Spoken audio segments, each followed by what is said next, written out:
Վարչապետ Նիկոլ Փաշինյանի հնչեցրած հայտարարությունը, թե ինքը վաղուց աճեցված զուգ չի օգտագործում, նոր քննարկումների առիթ է դարձել։ Թեմայի շրջանակում բնապահպան Սիլվա Ադամյանը, մեկնաբանելով վերջինիս հայտարարությունը եւ խոսելով ձկնաբուծության ոլորտի խնդիրներից, նշեց, որ խոսքը նոր ի հայտ եկած խնդիրների մասին չէ։ Բնապահպանները տարիներ շարունակ խոսել են դրա մասին։ Բարձրաձայնվել է խորքային ջրերի օգտագործման հարցը եւ թե ինչպիսի կերով են կերակրում ձկներին, սակայն այդ խնդիրներին համակարգային լուծում չի տրվել։ Ես գիտեմ, որ եւ Հայաստանում եւ իհարկե Ռուսաստանում միջև այս քաղաքական խնդիրները ծագելը հայտնաբերել են որոշակի էլեմենտներ ձկների մեջ եւ օրդորել են Հայաստանի Հանրապետությանը, սա խոսում են նախկին կառավարման ժամանակվա մասին։ Օրդորել են ուրեմն լավացնել որակը եւ ցույց տվել ուրեմն որպեսզի ձուկը ներմուծվի Ռուսաստանի Դաշնություն։ Եվ նաեւ այստեղ մեր ուրեմն լաբորատորիաները, մեր տեսչական մարմինները բազմիցս օրդորել են, որ պիտի խնդիրը լուծում ստանա, բայց այդպես էլ լուծում չի ստացել։ Նրա խոսքով ոլորտում առկա խնդիրների մասին տեղեկացված են եղել նաեւ պետական կառույցները։ Քանի տարի մենք ունեցել ենք իշխանապողություն։ Արդյոք մեր կառավարությունը չի իմացել դրա մասին, որ ձկնարտադրողները ինչպիսի կեր են բերում, ինչ ջրի մեջ են պահում ձկների, ինչ որակի ջուր են օգտագործում, ինչ քանակությամբ ջուր են օգտագործում եւ ինչպիսի խնդիրներ ունեն։ Դե պարտադիր պետք է քաղաքական խնդիր է ծագեր, պիտի Ռուսաստանի Դաշնությունը, ես հասկանում եմ, որ իրանք այդ ներմուծումը արգելելը դա քաղաքականացված խնդիր է, ոնց որտեղ իրենք բոլոր տեսակի իրենց զգուշացումներից հետո էլի նորից ընդունում էին այդ ձկները իրենց մոտ վաճառքի համար։ Հիմա սա քաղաքական խնդիր է, բայց ուզում հարց տալ երկրի վարչապետին եւ մնացած մարմիններին, ինչու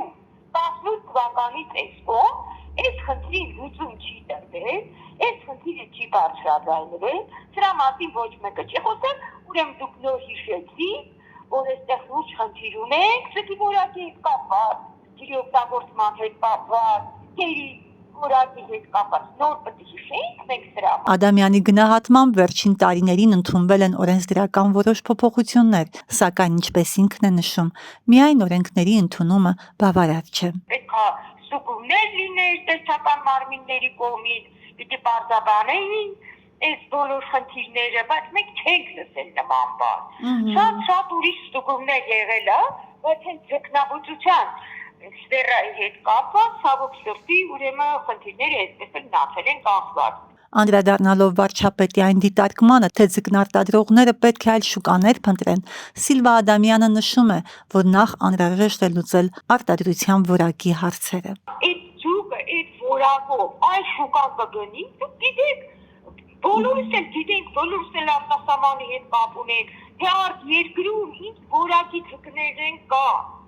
ինչ որակի, ով պիտի առնի այդ ձուկը այդպես աճացրած։ Ոնց կարող են մեր արտադրողը դա արտահանել Եվրոպա եւ այլ երկրներ։ Դու ռուսերեն ասում ես սմիշնո, ծիծաղելի է, էլի ուղղակի։ Միաժամանակ բնապահպանը շեշտում է, որ պետք է լինի արդյունավետ պետական վերահսկողություն, որպեսզի ոլորտը լինի եւ բնապահպանական առումով կայուն եւ անվտանգ սպառողի համար։ Բայց դա չի նշանակում, որ մենք պիտի մեր տնտեսությունը կոլապսի ենթարկենք, ես էլ ձեզ ասեմ, էլի։ Դա չի նշանակում, որ մենք պետք է բարիեր դնենք եւ մարդկանց ասենք գնացեք ինչ ուզում եք արեք, որտեղ ուզում եք այդ ցուկը ծախեք։ Հարկ է նշել, որ ձկնաբուծությունը Հայաստանի տնտեսության համար կարևոր ճյուղ է։ Պետական եկամուտների կոմիտեի տվյալների համաձայն ոլորտը տարեկան պետական բյուջե է վճարում շուրջ 2.5-ից 3 միլիարդ դրամ հարկ։ Հավելենք նաև, որ կառավարությունը համապատասխան որոշմամբ աջակցություն է տրամադրել Արարատ եւ Արմավիր մարզերում գործունեություն իրականացնող ձկնաբուծարաններին։ Պետական ծրագրի շրջանակներում ձկնաբուծական տնտեսություններին հատկացվում է 450 միլիոն դրամի չափով աջակցություն։ Հասմիկ Մովսիսյան, Օրագիր Նյուզ։